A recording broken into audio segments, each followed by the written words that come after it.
Sir लेकिन आपके जो ऑफिसर ने भी जिस तरीके से वो लेडीज़ को पकड़ा सर, उसमें साफ जाहिर होता है कि आप छोड़ने का प्रयास कर रहे हैं। नहीं, आप एक बात बताइए मुझे, एक दारू वाली लेडीज होती है जो दारू लेकर उस तरफ से इस तरफ कूद जाती है, डिवाइडर पार कर जाती है।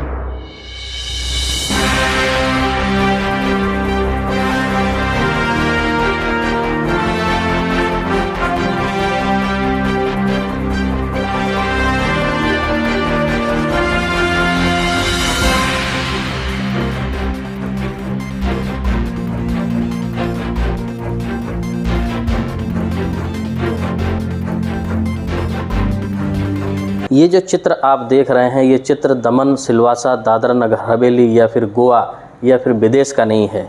ये गुजरात के वापी शहर के रेलवे स्टेशन का वीडियो है, जहां पर बेधड़क बेखौफ होकर दारू की सप्लाई वहां पर बैठे हुए अधिकारी ही करवा रहे हैं।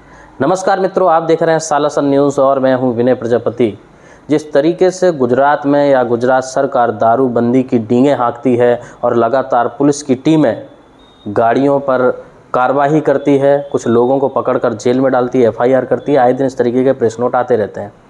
लेकिन बेधड़क तरीके से वापी के जितने भी चेक पोस्ट हैं, उन सभी चेक पोस्टों से होकर दारू स्टेशन तक आती है और रेलवे स्टेशन से बाकायदा बेधड़क ट्रेनों के अंदर जाती है।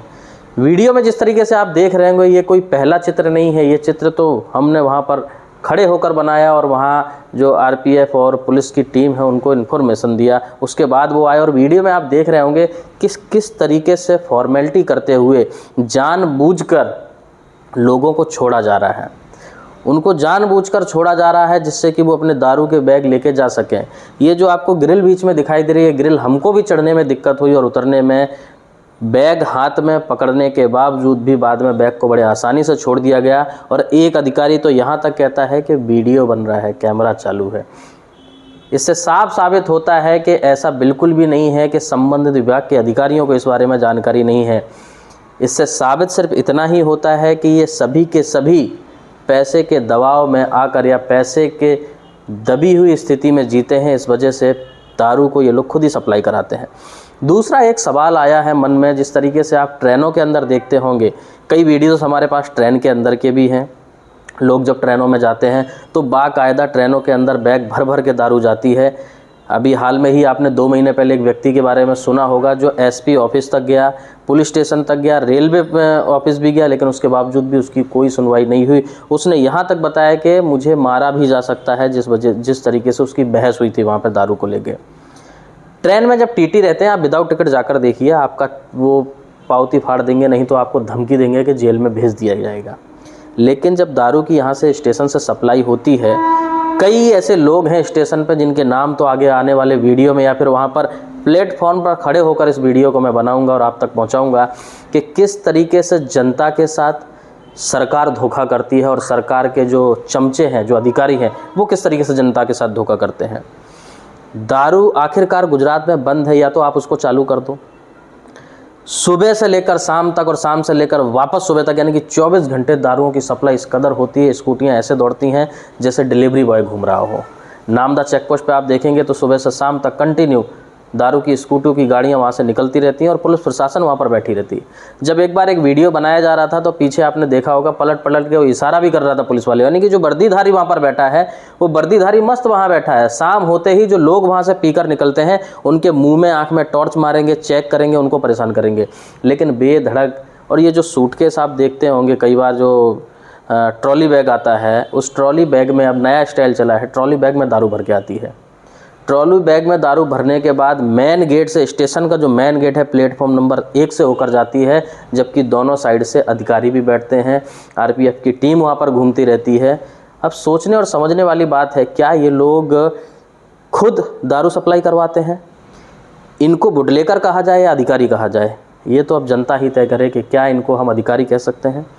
बुटलेकर की श्रेणी में ये आते हैं, इनको बुटलेकर हम कह सकते हैं, क्योंकि आप वर्दी पहनने से वर्दीधारी नहीं हो जाते। आज के समय में तो आप लगातार देख ही रहे होंगे, रेपिस्ट वर्दीधारी निकल रहा है, चोर भी वर्दीधारी निकल रहा है, माफिया भी वर्दीधारी निकल रहा है। यहाँ तक तो ठीक है, लोगों को किडनैप करने का काम भी अब तो वर्दीधारी करने लगे हैं। आपने दमन का मैटर देखा था जहाँ पे एसपी साहब ने लगभग 9 लोगों को सस्पेंड किया और अपने ही 9 लोगों के ऊपर उन्होंने कार्रवाई भी करवाई। ये दमन एसपी की बात कर रहा हूँ मैं, और काफ़ी सराहनीय उनका ये काम रहा। लेकिन वापी में जिस तरीके से दारू सप्लाई हो रही है, आप भिलाड़ चले जाओ, यानी कि दमन से कई रास्ते गए हैं, उदवाड़ा, वापी, यहाँ भिलाड़ साइड, तो चारों तरफ दारू आराम से निकलती है, ट्रेन से होकर जाती है। और उसमें पूरा सहयोग हर स्टेशन मास्टर का, स्टेशन पर बैठे हुए अधिकारियों का, और साथ ही साथ जो चेक पोस्ट बनाए गए हैं सिर्फ देखने के लिए या फिर लोगों का चालान फाड़ने के लिए। दूसरा एक सबसे बड़ा आपने मजाकिया देखा होगा, पुलिस शाम को घूमने लगती है वापी के चारों तरफ, उनको एक बेवड़ा चाहिए रहता है जो पीकर घूम रहा हो, उनको एक केस बनाना रहता है। मतलब कितने शर्म की बात है या कितने हंसी की बात है। लोग दारू लेकर सामने से निकलते हैं, हफ्ता लिया जाता है, उस पर कोई कार्रवाई नहीं, लेकिन ये उनके कागजी दस्तावेज जो उनको तैयार करने रहते हैं उसमें उनको एक पिया हुआ आदमी चाहिए ही चाहिए, जिसको ढूंढने के लिए जीआईडीसी पुलिस स्टेशन वाले यहाँ तक आ जाते हैं, बड़े गरनाला तक ढूंढते हैं। कोई कैसे भी कहीं तो मिले, कोई पैदल जा रहा है तो उसको ही पकड़ लेंगे, ऑटो के अंदर बैठे हुए व्यक्ति को पकड़ लेंगे। ये कौन सी कानूनी कार्रवाई है, कौन सी कानूनी प्रक्रिया है कि आप किसी भी व्यक्ति को कहीं से भी उठा लो।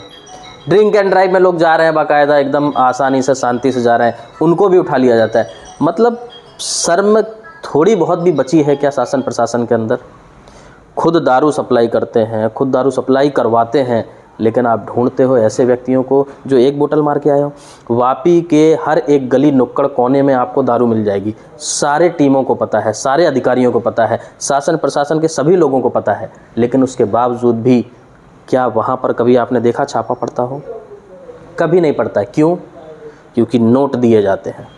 लेकिन आप पीकर निकल जाइए, आपको पकड़ लिया जाएगा, ड्रिंक एंड ड्राइव में डाल दिया जाएगा, हेलमेट नहीं है चालान फाड़ दिया जाएगा, नहीं तो ज़बरदस्ती वसूले जाएंगे। ये कोई नई बात नहीं है। आप सभी ने इन सभी मैटरों में बाकायदा वीडियोस देखे हैं, फ़ोटोज़ देखे हैं, न्यूज़ चैनलों पे देखे हैं, पेपरों में देखे हैं, ये सारी खबरें सब तक पहुँचती हैं।